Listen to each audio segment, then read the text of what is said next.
1823 সালে জমিদার শারদা প্রসাদ রায়ের বাবা পাল বংশের কাছ থেকে একটি মাটির দোতলা বাড়ি ক্রয় করেন। সে সময় এই বাড়ি থেকে জমিদারি চালানো হতো। জমিদারি আমলে সুদূর ভারত থেকে শিল্পী নিয়ে এসে এই বাড়ির উঠানে বসত থিয়েটার, হতো যাত্রাপালা। এখানে উচ্চবংশীয় এবং উচ্চবর্ণের হিন্দুদের সঙ্গে পূজার সময় সংস্কৃতি যুদ্ধ হতো। বলছি নওগাঁর মান্দা উপজেলার মৌনম বাজারের রায় জমিদার বাড়ির কথা, যেটি এখন আধুনিক মাটির ডুপ্লেক্স বাড়ি। এটি ব্যক্তি মালিকানায় থাকলেও দূর দূরান্ত থেকে পর্যটক আসেন বাড়িটির সৌন্দর্য উপভোগ করতে। সৌন্দর্য অনেক সুন্দর। আমি যখন ছোট ছিলাম তখনও দেখছি যে এটা অনেক পুরনো ছিল। বেশ কিছুদিন আগের ঘটনা, লাস্ট 3 বছরের মধ্যে যে এত সুন্দর করে সংস্কারের কাজ করা হয়েছে, অনেক ভালো লাগছে দেখে। অনেক পর্যটক এখানে আসে। এখন তো সবাই আপনার দালান কোঠার দিকে ঝুঁকতেছে, তো আমরা যদি মাটির বাড়িতে এরকম সৌন্দর্য একটু সংস্কারের কাজ করে যদি সৌন্দর্য বন্টন করতে পারি তাহলে তো অনেক ভালোই হয়। আমাদের খরচের মানটাও কমে আসবে, দেন জিনিসটাও সুন্দর লাগবে দেখতে।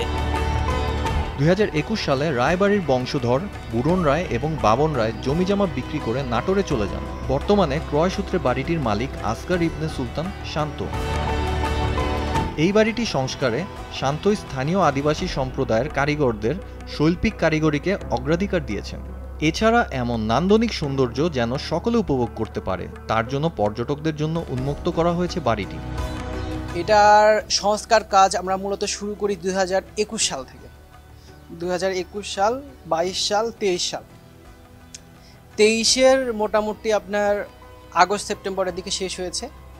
এরপর থেকে আমরা উন্মুক্ত করে দিয়েছি এবং প্রতিদিন প্রচুর দর্শনার্থী আসে। প্রচুর দর্শনার্থী বলতে এখন অনেক ইউটিউবার, সাংবাদিক যারা শুনছেন, আগে তো জানতেন না, কারণ গ্রামের ভিতরে অনেক ভিতরে জায়গাটা কীভাবে জানবে, তো তারা আসছেন, দেখছেন। আবার তাদের ভিডিও দেখে অনুপ্রাণিত হয়ে রাজশাহী থেকে, তারপরে আশেপাশের নাটোর, পাবনা, মহাদেবপুর, নজিপুর, পোরশা, এখান থেকে লোকজন আসছে এই বাড়িটা দেখতে।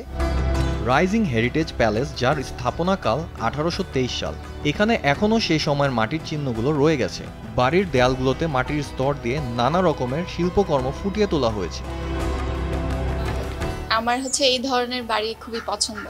নিজের মাথার বুদ্ধি থেকেও আসলে চিন্তা করছি যে এইভাবে আর করা যায়, এরকম সুন্দর একটা জিনিস দাঁড় করানো যায়। আর সেটা লোকাল পিপল না থাকলে, মানে যদি এলাকার আশেপাশের লোকজনদেরকে দিয়ে না করালে আসলে এটার অথেন্টিসিটিটা আসবে না। তো সেই হিসেবে সে আসলে নিজে একা একাই সব কিছু প্ল্যান করে, সব কিছু ওর প্ল্যান অনুযায়ী সব কিছু ও নিজে একা একা চিন্তা করেছে, তারপরে এগুলো সব কিছু এইভাবে এক্সিকিউট করেছে, যেটা খুবই সুন্দর একটা আউটকাম আসছে। সবাই দূর দূরান্ত থেকে অনেক মানুষজন আসে এখানে দেখার জন্য। মানে খুবই বিভিন্ন ইনফ্লুয়েন্সাররা আসেন, মানে কন্টিনিউয়াসলি আমাদের বাসায় কেউ না কেউ আসতেই থাকেন এটা দেখার জন্য। বাড়িটির বর্তমান মালিক আসগার ইবনে সুলতান শান্ত জানান, উত্তরবঙ্গে মাটির বাড়ি একটি ঐতিহ্য।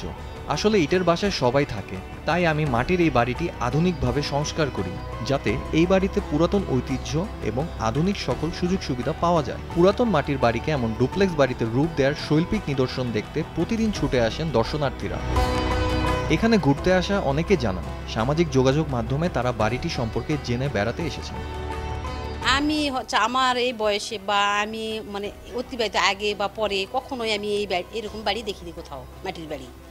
এখানেই দেখলাম প্রথম, আর সেই জন্য ভালো লাগলো। এই জন্য মানে ফেসবুকে, ইউটিউবেতে দেখছি, ঘুরতে আসছি, দেখতে আসছি। ইটকাঠের এই নগরীতে পাথরের বিল্ডিং না করে মাটির বাড়িকে নান্দনিকভাবে সাজিয়ে নতুন রূপ দেওয়ার বিষয়টি খুব ভালোভাবে গ্রহণ করেছেন দর্শনার্থীরা। রাফসান জানি, ডেইলি সান।